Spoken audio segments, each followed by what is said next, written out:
Welcome to the AppInTop Mobile App Marketing Podcast. For so many mobile app developers, it's an all-or-nothing battle out there in the App Store. This AppInTop podcast is your mobile app marketing advantage. Let's get that new app of yours moving to the top.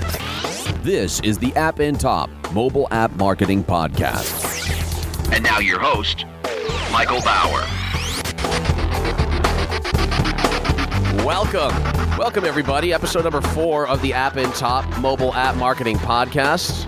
This podcast is produced by AppInTop.com. You can find the daily blog at blog.appintop.com and also track us down on Facebook, facebook.com/AppInTop. And of course, we tweet.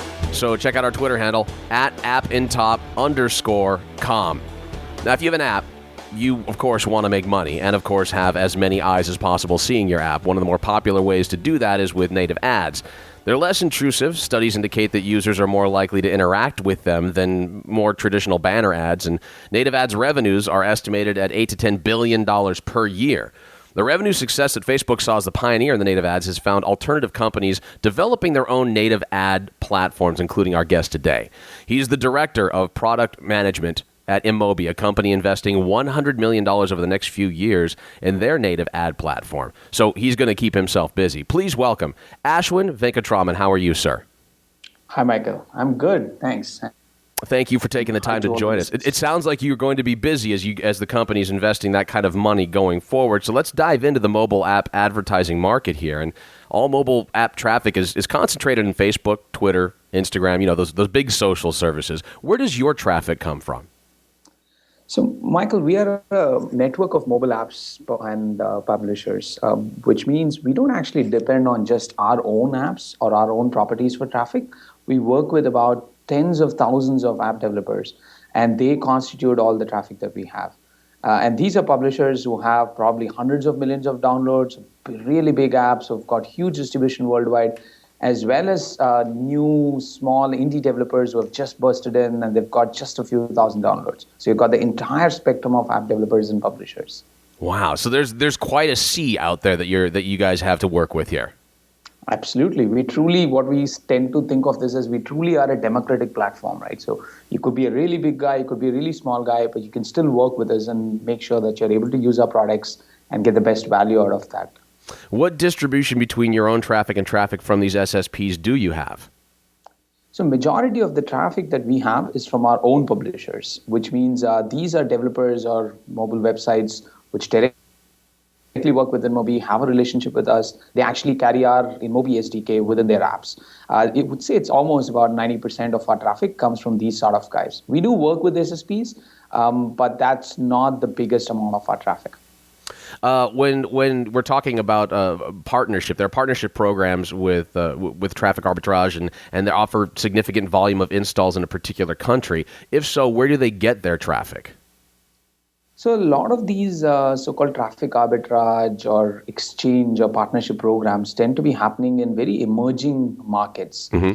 And that's a phase in time. So when the first app developer market started in, let's say, the US or Western Europe, a lot of these guys started. But very quickly that market started maturing. People started realizing that when you are into a barter system and you don't have a real currency at the back end which ties in the barter system, what it does is it penalizes the person who is trying to get those traffic. So when an exchange happens, the guy who's got the traffic, he keeps the best of the users to himself and then passes on only the lower end of the user profiles to people who are actually... I see what you're saying. Yeah, that makes sense. Yeah, I could see that happening. So it's still prevalent. It's still happening in markets like, say, China or some of the Asian markets where the volumes are still very, very large. And the market is probably not as mature as, let's say, for example, the US market or even any of the Western European markets. It's interesting. I think about in regards to that and thinking about how they take the big ones that they want, hold it for themselves, and then pass on the ones that they're not so interested in, or kind of moving forward from there. I always feel like there's got to be some sort of karma that's going to come back and get people along those lines at some point. For you guys, is there, when you're talking about sort of anti-fraud algorithms, are there any anti-fraud algorithms in the works that work with mobile ad networks? Absolutely.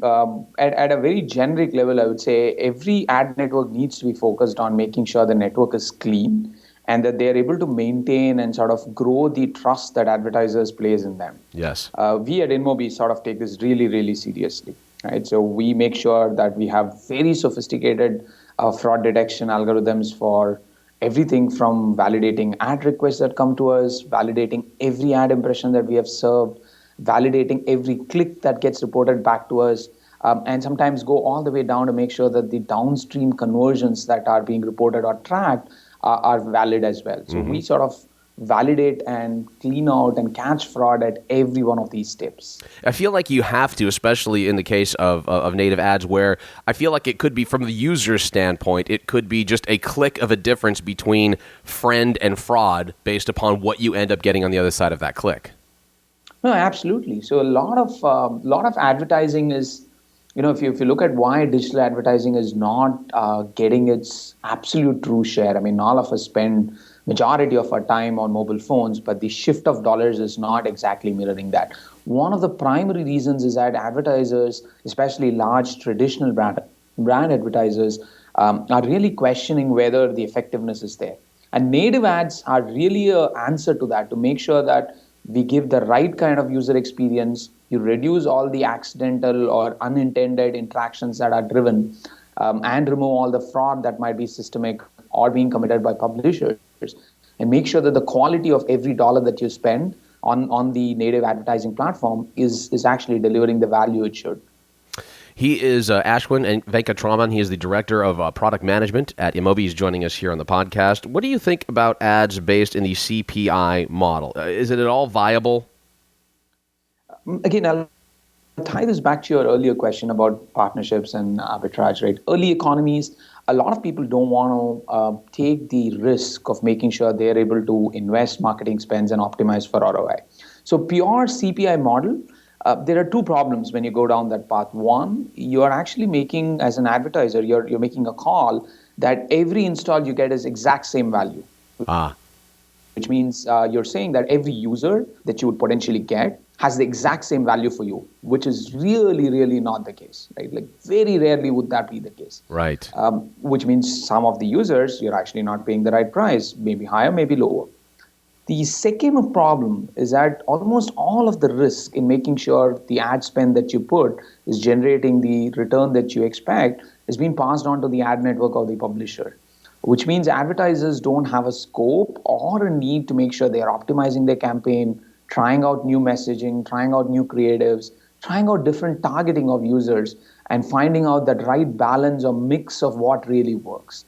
So we don't think CPI or a pure CPI billing is actually going to give you scale or the quality that you can get by working with a lot of large networks. It's probably the reason why none of the top tier networks actually offer a 100% CPI-based billing system. Yeah, it seems to me when you see that, you see many losses of installs, various reasons. I'm guessing what you're saying right there, the two biggest reasons for that kind of happening. Yeah, absolutely, right? So if you sort of pass on the entire risk to the publisher, and a lot of smaller networks are coming in and saying, we can do CPI, there's going to be lots of questions around how attribution is happening. Is the trackers really working? What about double attribution? I mean, InMobi drives an install, some of the network drives an install, but sometimes it's just they're driving just one install and it's getting attributed in both the places. So it's not really working out in a way where at scale, it will generate the value that you're asking. What is your average eCPM or CPC for different types of ads, native, video, and image ads? So different way to look at it. One is that this is going to widely vary based on the audience segment that you're going after. Okay. Advertisers, for example, are willing to pay a lot more for the kind of audience in a market like, say, the US. So if you want to get a user in US on iOS on an iPad device, given that the lifetime value you can generate from that user is much higher, they're willing to pay much higher CPI, which in essence translates to much higher eCPMs. Than, say, an install of a slightly lower quality app or a lower LTV app in a market which inherently has a lower pricing point. Let's say one of the Asian markets, example, Thailand. So that will actually drive what the eCPMs or CPCs are. But then, if you were to compare between the ad formats, which is what you were asking, native, video, and image, we see that native actually produces almost 5x higher CPMs for publishers compared to regular banner ads. And video, which is again one of the areas where InMobi is really, really invested in, it generates almost 10 to 12x higher eCPMs than what banners do. Wow. That much? Like, there's that big a difference at this point? Absolutely. And we're actually just waiting to see what's going to happen if you combine these two awesome things that's happening, video and native, and come up with native video advertising formats. What that multiplier is going to be, it looks very exciting, and we're running some very early tests on that. So if you're making a suggestion now to a developer, what type of ads do you think developers should choose to maximize their revenue? It's very clear that the market is shifting completely out of banners. They're very intrusive. They're sort of being these post-it notes that you just slap on top of your app. They're kind of just plain ugly, right, too, Ashwin? They're just ugly. Actually, we've been saying it very loudly, given that we are an ad network and we did a lot of banner ads in the past. Right. We're still saying it. It's absolutely ugly. No words to mince there. And we're actually telling developers that, look, the entire promise of your app and this entire ecosystem is about design and great experience. I mean, look at the iPhone, look at the latest Android phones. They're all so good looking, great user experiences at the OS level, great user experience at the app level. And then you go ruin it all by putting ugly looking banners. Yeah. So native ads, video ads, interstitials are probably much better way to show relevant advertising than just to slap on some banners at the bottom or at the top. It's like having your high-def television with your awesome Xbox or Wii video game or PlayStation, and then you're playing a 16-bit Pac-Man on there. Pac-Man just doesn't make sense on a screen like that, even for old-school kind of stuff. I think that we're talking about a change in the time moving forward, and I think what you guys have in the native ad world, especially with the concept of video being added, is something that's going to be the future. Obviously, if you guys are investing the $100 million over the next few years, what we'll do is we'll take a quick break here, and then I want to find out from you in regards to that. What is it about native ads? What is it that is about a native ad that's worth investing that $100 million over the next few years? The answer in seconds, right here on the AppInTop Mobile Marketing Podcasts. This podcast is produced with support from AppInTop, an automated mobile app marketing platform in App Store and Google Play.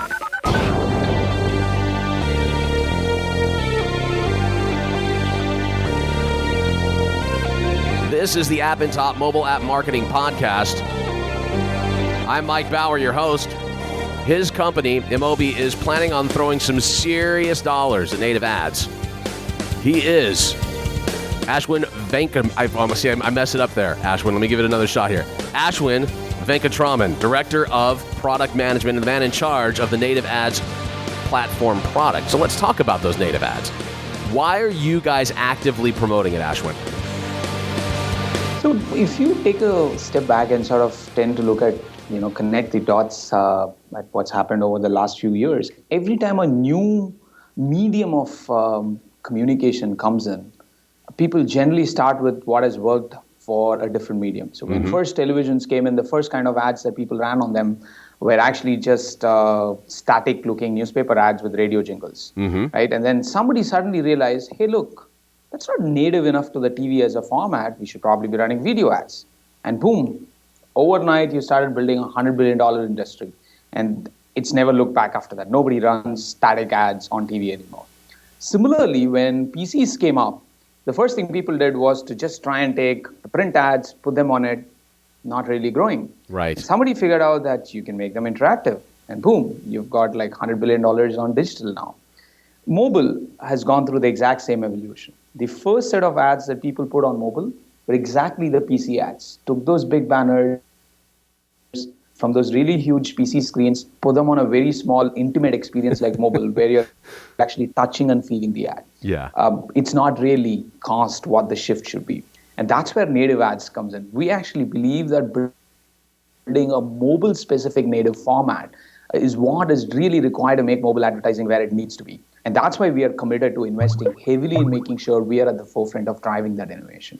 Yeah, I feel like it's once mobile phones and iPads and tablets all became so much more integral as a part of our life, and we were looking for the carryover in that we wanted to have the top-notch quality when we pull that phone out of our wallet. Having a banner that you had to scroll through, moving your phone side to side to see the length of this banner, or just being distracted by that became more of an annoyance than anything else. So we're looking for an upgrade in the way the advertising's thrown to us. Absolutely. I mean, and think about it, right? This is a device that's based on design, based on experience.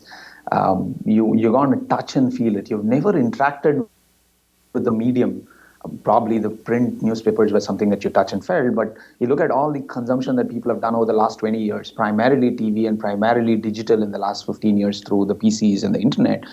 It's not something you're holding within 1 feet from your eye. Right. And this is a device that you hold within 1 feet or 2 feet from your eye.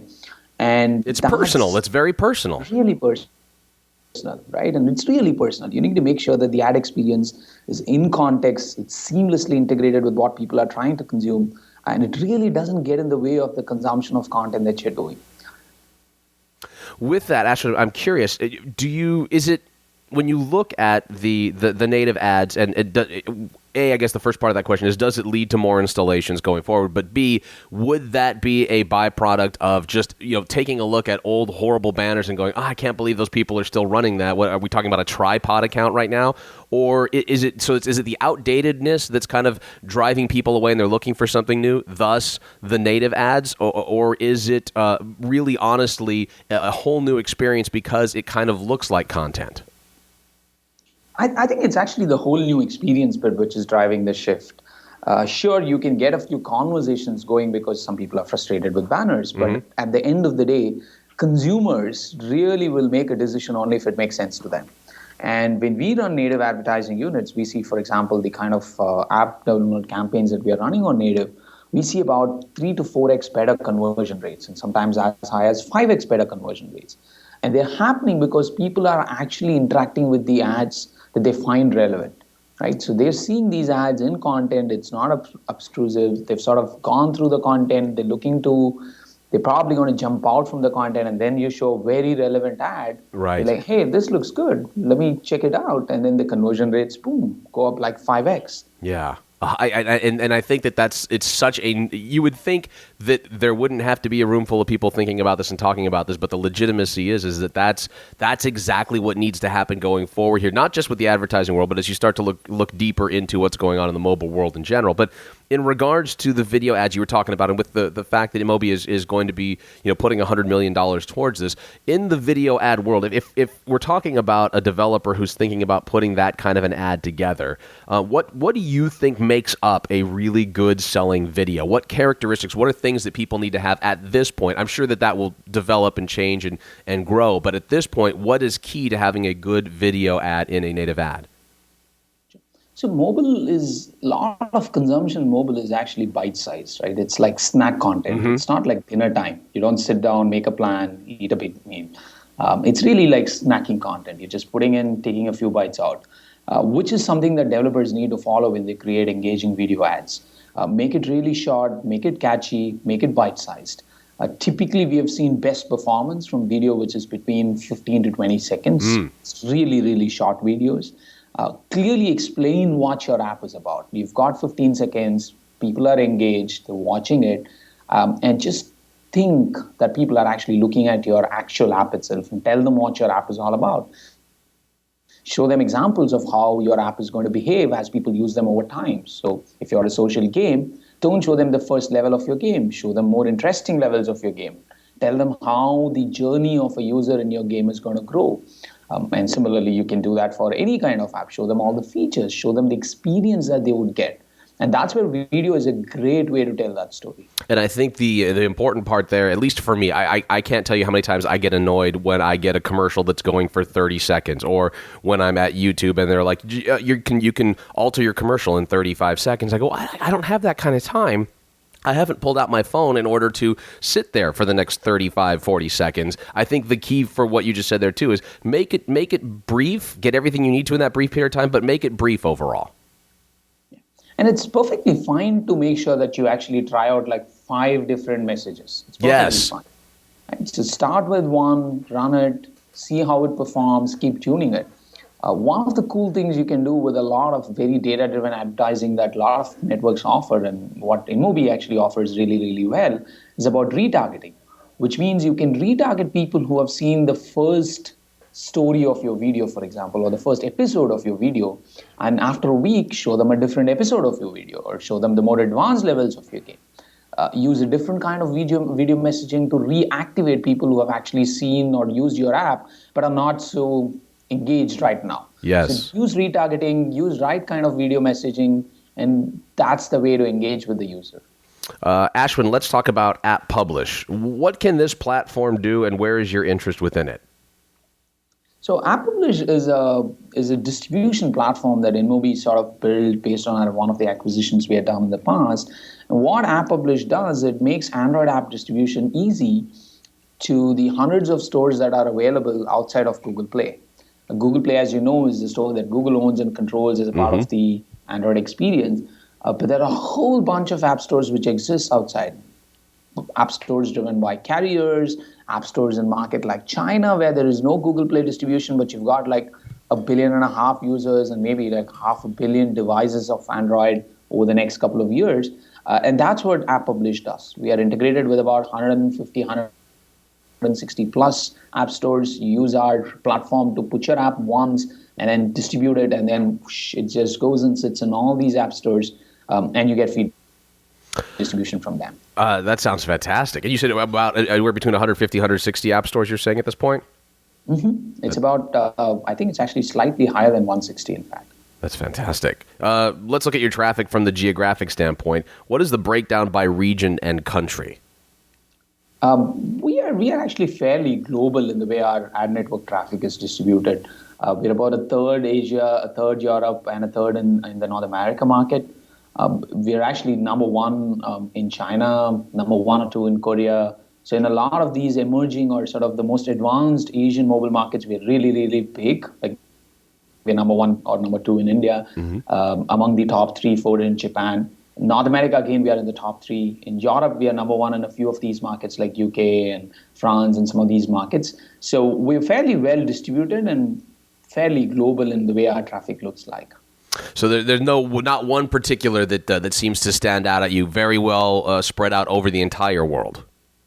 So there are markets where we clearly dominate, right? So for example, China is a market that we clearly dominate, purely because we've been present there, we've invested heavily in the market, we have a huge team on ground that's really, really going aggressive.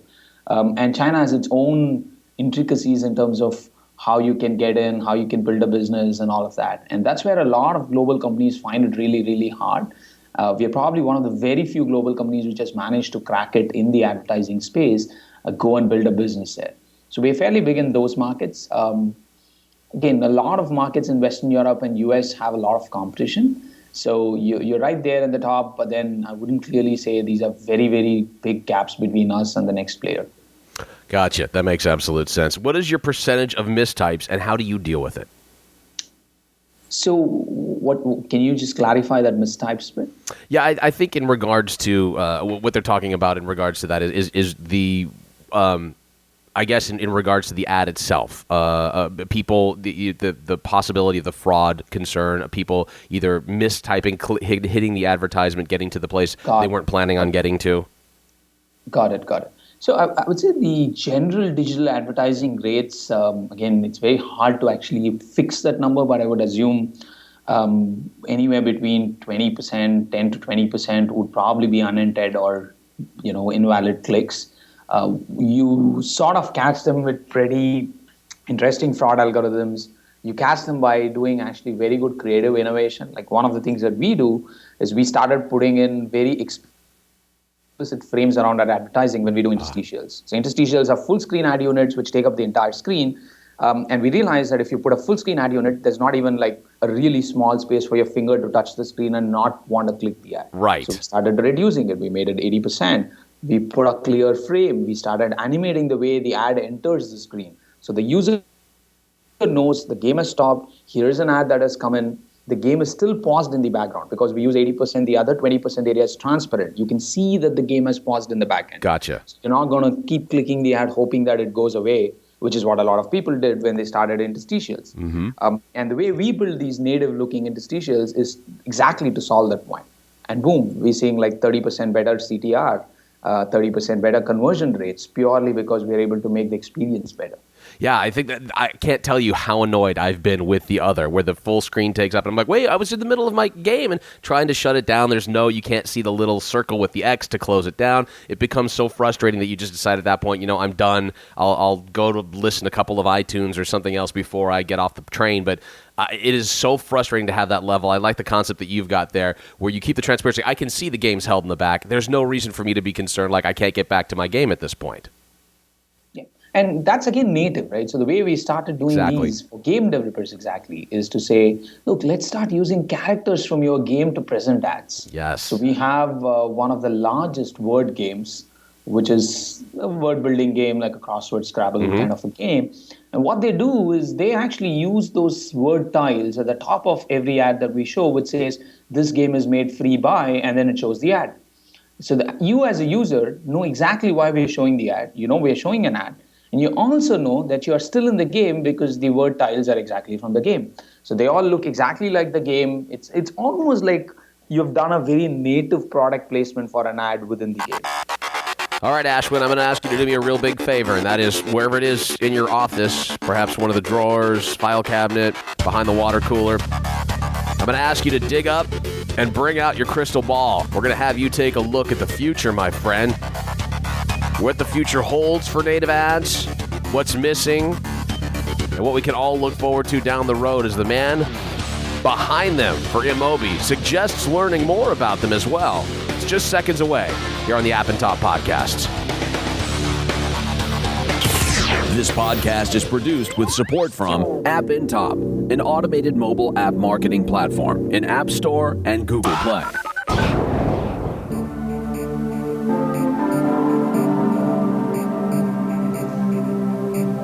This is indeed the AppInTop mobile app marketing podcast. I'm Michael Bauer, your host. We'd like to hear from you, so please send us your comments via Facebook at facebook.com/AppInTop, or tweet us your questions. Tweet us your comments. Tweet us your thoughts. Tweet us anything you would like at AppInTop_com. Just be careful of the pictures that you send our direction. Our guest leads the initiatives for InMobi's native advertising program. He defines the project strategy, the roadmap execution, and he joins us today. He is Ashwin Venkatraman. Now, you got the crystal ball out, hopefully, and ready to go. We'll get to that in just a second here. But Ashwin, the mobile app industry is growing and changing so fast. Is your book, Apponomics, already outdated? It's evolving. It's definitely evolving. And mobile industry is something that changes so fast and it evolves so fast that nothing in this is ever going to be static. Nothing will ever not get outdated. So yes, we learned a lot more since we published Apponomics? Absolutely. Are we going to share this? Are we going to keep updating the content? Absolutely. With that, where's a place that you find or would make a suggestion that our listeners could get more knowledge about mobile app marketing? So InMobi runs a lot of developer initiatives. Very recently, we did a fairly large presentation at one of the Pocket Gamer conferences in Finland. We continuously do webinars on our website. We keep updating. We write a lot of white papers. So we do a whole bunch of stuff to share the knowledge that we get from every day of working in this amazing, amazing industry. So yeah, a lot of this, just check out our website. There's a whole bunch of content that we keep updated. We keep publishing new stuff, and stay tuned for getting a lot more in terms of what we can help app developers do from marketing their app.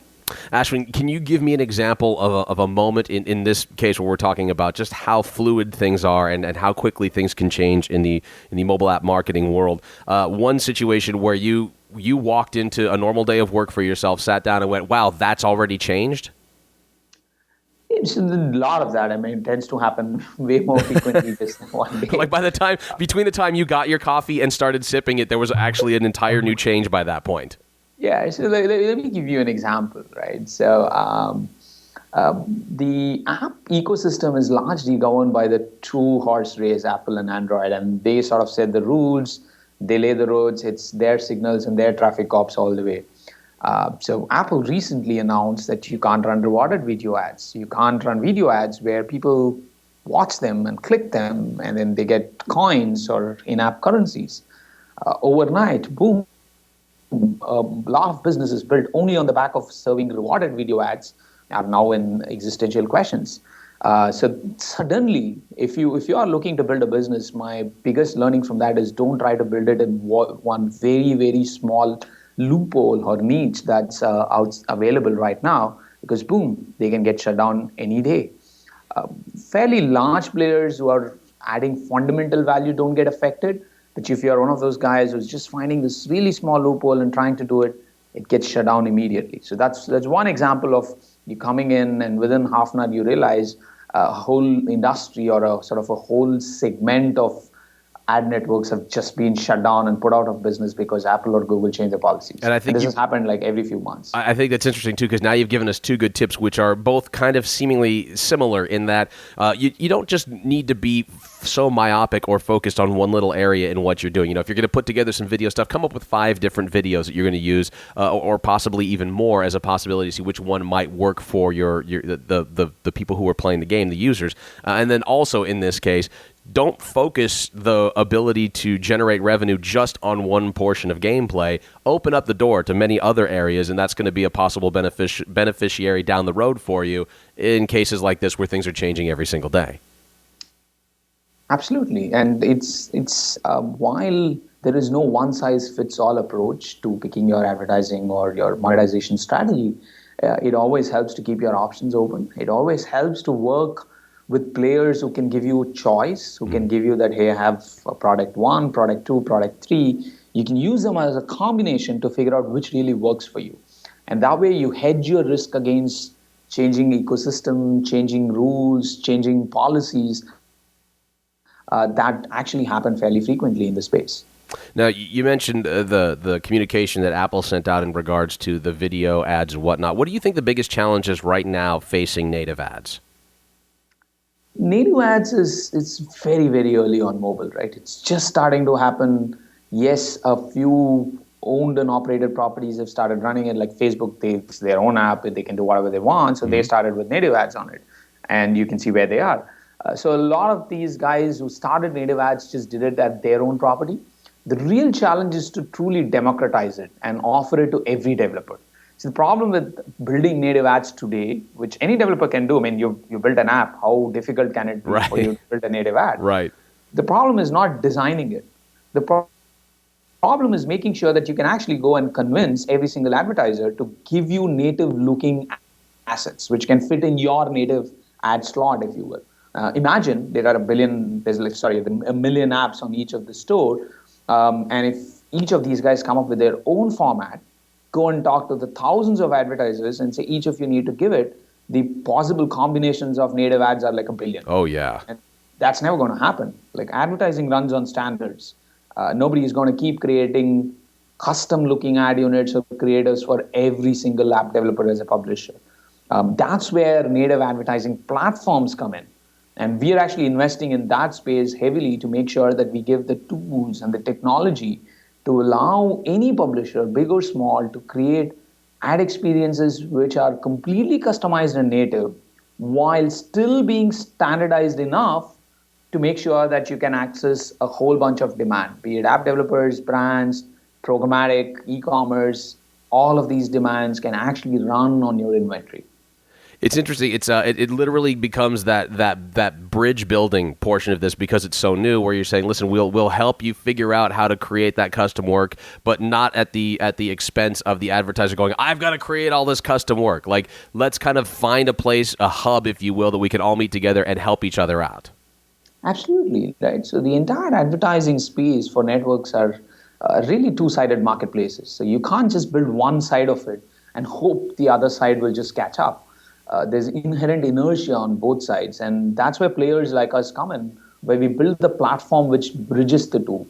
While we give the customization capabilities and the design capabilities to our publishers to create native-looking ads, we also build tools on the other side, which allows advertisers to actually create creatives which can run a native inventory that easily. I mean, if you are an advertiser and you have this choice of 30 different things you could do. How do I make sure I enable it for you, give you data, give you insights on what is the first one that you should do, what's the second one you should do, what's the third one you should do. So we help do that entire thing. So if you do these 4 things for native ads, you will get 70% coverage in the market. And that's what we actually do. All right, Ashwin, I want you to pick up that crystal ball out of the drawer, out of the file cabinet, wherever it may be for you. I've got a couple of questions here for the future in regards to mobile apps and letting me know what's going to happen in the native ad world. First is, what is missing right now in the native ad world that if you could wave your magic wand on the crystal ball, you could improve? And then give me one feature that you think needs to be included in the future of native ads. So we're very excited about the kind of creative possibilities that we see coming into native ads. Video, for example. Nobody's figured out how to put video as a medium of communication inside native ads. Facebook's been trying out in their app, but that's just within their app. So how do you make it? How do you make video run with a native experience across thousands of apps? That's a big and a very exciting challenge for us. And we have actually started working on that. So that's one big area. The second is around how do you fundamentally change the interaction on native? When your mobile lets you tilt your phone, rotate your phone, swipe it, do a 3-finger tap, do a 5-finger tap, do all sorts of stuff. What could this mean for advertising? How would you design ad units which are completely differently interacted with? Because that's what the background app actually does. So that's one area that we look at, which is interactions. The third area, which again is probably something that's emerging really, really rapidly in native ads and going forward will be a big deal, is around the idea of making native ads so seamless with the underlying concept of an app. So one of the things that you would have surely noticed is there's a lot of apps around sharing ephemeral content, right? So these are content that sticks around for a few seconds, few minutes, and then boom, vanishes. Right. How do you build ad experiences for that? A lot of content on mobile is now shareable. They're social by definition. How do you make ads social by definition? Can I see an ad and say, hey, my friend Michael would like to see this ad as well? So boom, send it to him. How do I build ad experiences that are almost like content? Because content today is shareable. Content today is social. Content today is ephemeral if you want it to be.